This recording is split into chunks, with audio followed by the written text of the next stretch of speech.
नमस्ते, आपका स्वागत है ग्लोबल लर्निंग में। आज इस वीडियो में हम कश्मीर की समस्या के बारे में बात करेंगे।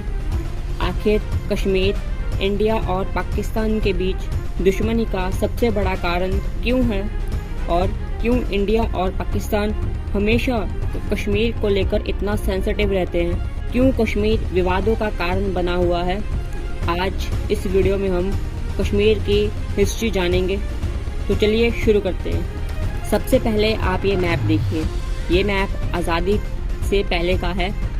इसमें जो एरिया ऑरेंज कलर में है, इस एरिया पर अंग्रेज शासन करते थे, और जो एरिया ब्लू कलर में है, यहाँ पर भारतीय रियासतें थी जहाँ पर भारतीय राजा राज करते थे। ये राजा अंग्रेजों के प्रति लॉयल थे और इन्होंने 1857 के क्रांति में अंग्रेजों का साथ दिया था, इसलिए अंग्रेजों ने इन रियासतों को नहीं कब्जाया।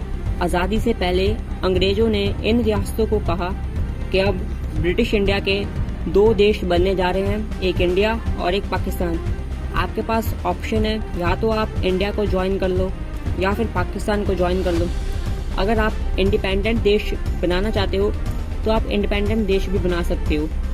15 अगस्त 1947 तक सभी रियासतों के भविष्य का फैसला हो गया कि कौन सी रियासत इंडिया में जाएगी और कौन सी रियासत पाकिस्तान में जाएगी। केवल 3 ऐसी रियासतें थी जिनके भविष्य का फैसला अभी नहीं हुआ था। पहली थी जूनागढ़, जो गुजरात में है, दूसरी थी हैदराबाद और तीसरी थी जम्मू और कश्मीर। जूनागढ़ और हैदराबाद बाद में भारत में मिल गई।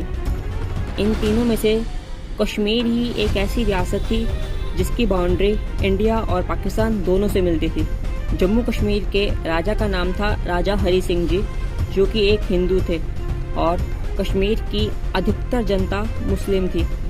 इसलिए पाकिस्तान चाहता था कि कश्मीर पाकिस्तान में मिले, क्योंकि पाकिस्तान एक मुस्लिम देश है और कश्मीर की भी ज़्यादातर आबादी मुस्लिम है। लेकिन राजा हरी सिंह जी ना तो पाकिस्तान में जाना चाहते थे और ना ही इंडिया में, क्योंकि अगर वो पाकिस्तान में जाते तो मुस्लिम मेजॉरिटी कंट्री में एक हिंदू राजा चल नहीं पाता, और अगर वो इंडिया में आते तो उनके राज्य की 77% पॉपुलेशन नाराज हो जाती। और इसलिए राजा हरी सिंह जी ने इंडिपेंडेंट रहने का फैसला लिया।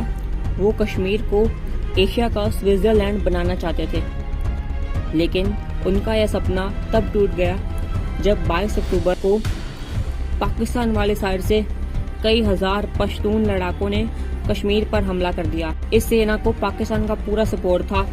ये सेना बड़ी ही तेजी से श्रीनगर की तरफ बढ़ती जा रही थी। राजा हरी सिंह जी की आर्मी इस सेना को रोक नहीं पा रही थी, इसलिए राजा हरी सिंह जी ने इंडिया से हेल्प मांगी। लेकिन सोचो, अगर इंडिया उस समय हेल्प कर देता तो दुनिया क्या सोचती कि इस देश को आज़ाद हुए अभी 2 महीने भी नहीं हुए हैं और ये देश ऐसी ज़मीन के लिए लड़ने जा रहा है जो अभी तक इसकी है ही नहीं। इसलिए इंडिया ने महाराजा हरी सिंह जी को कहा, सबसे पहले आप इंडिया में मिलो, जम्मू कश्मीर को इंडिया में मिलाओ, फिर हमारी सेना आपके बचाव के लिए आएगी। महाराजा हरी सिंह जी ने शर्त मान ली और जम्मू कश्मीर को ऑफिशियली इंडिया में मिला लिया गया। इसके बाद इंडिया की आर्मी जम्मू कश्मीर पहुंची और इंडिया और पश्तून लड़ाकों में एक जंग शुरू हो गई। कुछ समय बाद पाकिस्तान भी इस जंग में कूद गया। ऐसे फर्स्ट इंडो पाक वॉर की शुरुआत हुई। इंडिया और पाकिस्तान को अभी आज़ाद हुए 1 साल भी नहीं हुआ था और इन दोनों देशों ने कश्मीर के ऊपर लड़ना शुरू कर दिया। इंडिया और पाकिस्तान की ये जंग 1 साल 2 महीने चली। इसके बाद दोनों देशों ने सीज फायर एग्रीमेंट साइन कर लिया।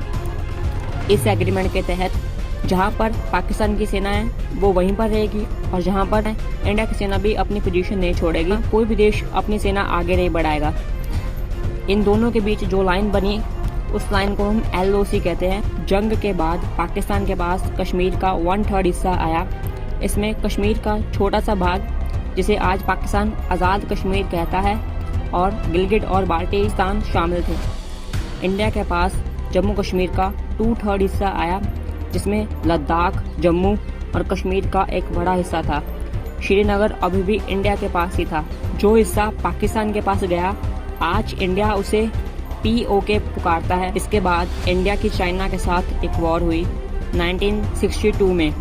इस वॉर में चाइना ने जम्मू कश्मीर का एक बड़ा हिस्सा अक्साई चिन कब्जा लिया और आज भी अक्साई चिन का कंट्रोल चाइना के पास ही है। इसके बाद 1965 में पाकिस्तान ने जम्मू कश्मीर का बड़ा एरिया, जिसे हम शशगाम वैली कहते हैं, चाइना को गिफ्ट में दे दिया, क्योंकि वो चाइना के साथ मित्रता का हाथ बढ़ाना चाहता था।